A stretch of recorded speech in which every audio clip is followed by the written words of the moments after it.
In Babylon, justice had a scent, myrrh, smoke, and blood. The same hands that built the Hanging Gardens also built the first code of law, carved into stone. But every law has a price. For every decree of purity, someone's body paid the debt. So who truly bore the cost of Babylon's glory? Chronicles record triumphs. The stones beneath them still whisper screams. If you value the historical record, subscribe, because when the tablets end, the flesh continues the story. When the ledger closes, the bones still speak. The Euphrates glided through the city like a vein of light, carrying not just water, but sanctity. On its banks rose temples to Ishtar and Shamash, their steps blackened by centuries of sacrifice. To the Babylonians, the law was not merely governance, it was cosmology. To sin against it was to tip the universe toward chaos.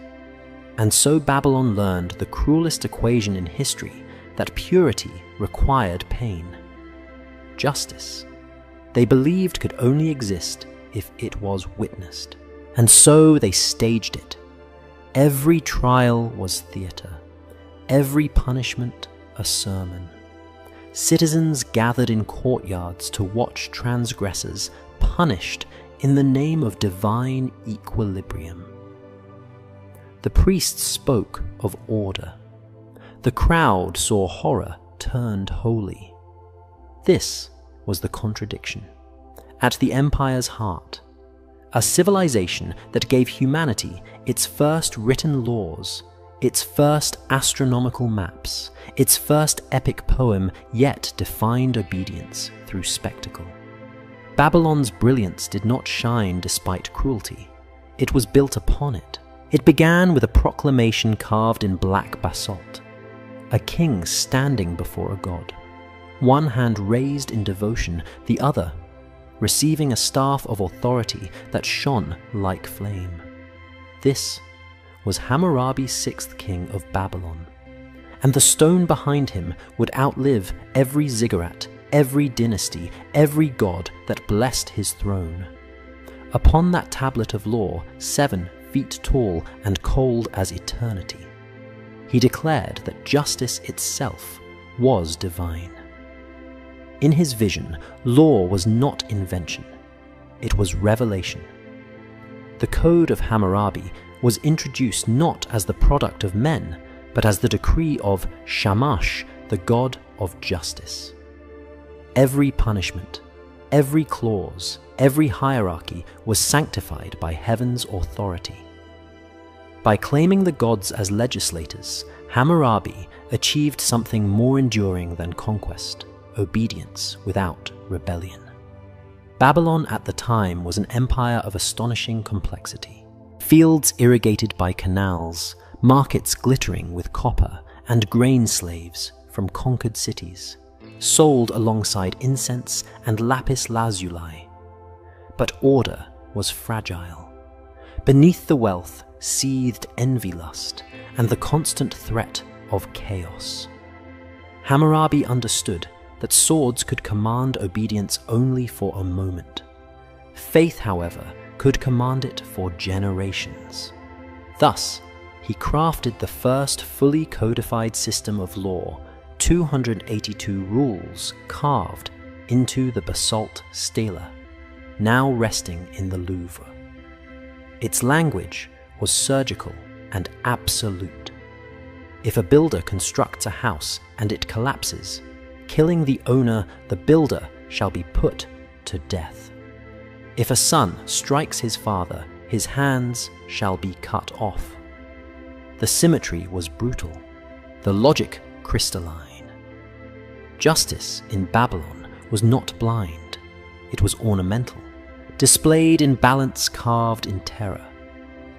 The most striking line placed near the top of the tablet proclaimed Hammurabi's purpose: to prevent the strong from oppressing the weak. Yet beneath that sentence lay a darker truth. The law did not protect equality, it preserved hierarchy. In Babylon, weak and strong were not moral categories, they were economic ones. The laws differentiated sharply between Awulu freemen, Mushkenu commoners, and Wardu slaves. The same act of blow, a theft, a death, was punished differently, depending on who performed it and upon whom. For the noble, a fine. For the commoner, a beating. For the slave, mutilation or death. The hierarchy was cosmic, not negotiable. Hammurabi's genius was not in inventing cruelty, but in systematizing it, making inequality seem sacred, an echo of divine order. By wrapping oppression in theology, he made rebellion a sin not just against the crown, but against the gods themselves. At the heart of this system stood an idea as seductive as it was terrifying, that morality could be measured, balanced, and priced. The law turned ethics into arithmetic. An eye for an eye, a tooth for a tooth. Not mercy, not redemption, but transaction. A moral economy where injury was not forgiven but exchanged. A society where every wound had a price and every life a ledger. This was the birth of bureaucracy in blood. Scribes trained for years to memorize clauses. Priests recited them during rituals, and judges appointed by the king pronounced verdicts in the temple courtyards where incense mingled with dust. Justice was no longer an act of divine mystery. It was a profession, an office, a machine. The stela itself was more than a legal document, it was propaganda in stone. The top half, carved in relief, showed Hammurabi before Shamash, receiving symbols of power, the rod and ring. It was a masterpiece of divine marketing. Anyone who gazed upon the monument saw a perfect chain of authority: God, king, law, people. To question one link was to risk eternal damnation. And yet, there was genius in its cruelty. The code taught people not just to fear punishment, but to internalize surveillance. You did not need guards on every corner if the gods were said to watch every breath. You did not need to crush rebellion if every thought of defiance felt like blasphemy. Babylon's greatest invention was not writing or irrigation or architecture, it was the fusion of law and fear. Under Hammurabi's rule, that fear became a ritual. Before dawn, priests gathered in the great temple of Shamash. They poured libations of oil over tablets inscribed with oaths, chanting words that blurred law and prayer. May he who lies before the court perish in the river. The city awoke not to the sound of decrees, but of invocations. Law was not recited, it was worshipped. By sanctifying the code, Hammurabi built a civilization that appeared eternal. But in doing so, he also built a prison, invisible to the eye, the prison of moral obedience. The people no longer needed chains. They carried their fear within. Centuries later, empires would rise and fall upon the same principle. The Roman jurists, the medieval theologians, the modern bureaucrats, all heirs to Babylon's equation, that law is not a protection of the weak, but the performance of divine order. And so the stela endures. In the Louvre's pale light, you can still see Hammurabi's profile gazing upward toward his god, his lips parted as if whispering judgment. The surface gleams faintly, where fingers of countless pilgrims and conquerors have traced the words. The king is long dead, the gods silent, but the idea remains.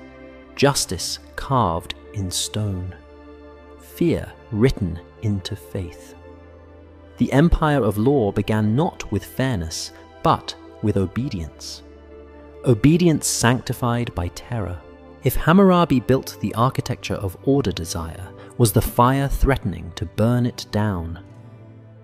Babylon understood early what every empire learns too late, that no walls are high enough to contain the chaos of the human body. So the state learned to police not just actions, but passions. To control lust was to control lineage. To regulate pleasure was to regulate power. In the shadow of the ziggurat scribes recorded not wars or harvests, but the crimes of flesh. The clay tablets unearthed from Sipar Larsa and Ur reveal an astonishing obsession with sexual conduct, who slept with whom, under what circumstances, and with what social rank. The law did not separate the sacred from the sexual. It fused them. Desire was a religious matter because the body itself was a divine instrument. To misuse it was to offend the gods, and offending the gods threatened the city. Thus began the surveillance of intimacy. Marriage fidelity, even fertility, were absorbed into the logic of law. Women especially were transformed into public property, disguised as private devotion. A wife was not a partner, but a contract, an extension of her husband's estate.